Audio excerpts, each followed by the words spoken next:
Vous ne comprenez pas pourquoi votre facture d'électricité explose? Ça s'appelle la PPE3. Écoutez ce scandale absolu que le gouvernement vous cache.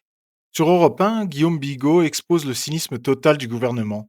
Pendant qu'on refuse de baisser la TVA pour aider les Français à payer leur essence et leur chauffage, l'État s'apprête à signer un chèque hallucinant pour une idéologie. C'est là où ça devient fou. Les gens ne comprennent pas que le gouvernement vient de prendre une mesure stratégique pour le prix de l'énergie sur le long terme. Ça s'appelle la PPE3. Cette PPE3 qui n'est pas connue du grand public, elle va coûter, pour favoriser le renouvelable, vous êtes bien assise là, 60 milliards Alors, d'euros par on an. va y revenir Et sur la PPE à cause du nucléaire. on Là, nous j'étais vraiment accuse juste sur les prix du pour faire carburant. face, juste, mais il y a bien un Ouais. lien, pour faire face à la crise temporaire, j'espère temporaire, du détroit d'Ormuz, on propose de baisser la TVA de 15 points, c'est-à-dire qu'en fait, ça coûterait quelques centaines de millions, et dans le même temps, un gouvernement qui, par pure démagogie, par plaisir à l'Allemagne, pour obéir à l'Union européenne, fait surpayer aux Français 60 milliards par an, nous accuse de démagogie. Non, mais c'est l'hôpital qui se moque de la charité. 60 milliards d'euros par an pour financer des éoliennes et des panneaux solaires qui ne marchent que quand il y a du vent et du soleil.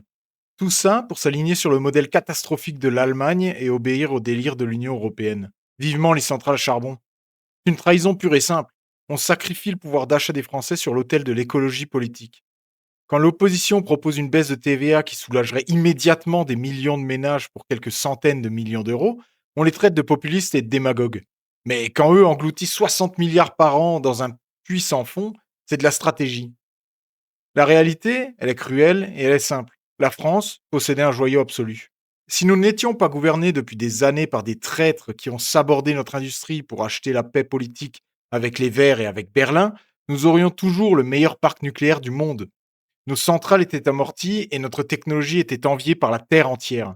Si on avait continué d'investir massivement dans notre filière nucléaire, au lieu de la détruire de l'intérieur, l'électricité devrait quasiment être gratuite en France aujourd'hui. Au lieu de ça, on paie l'incompétence et la soumission de nos dirigeants.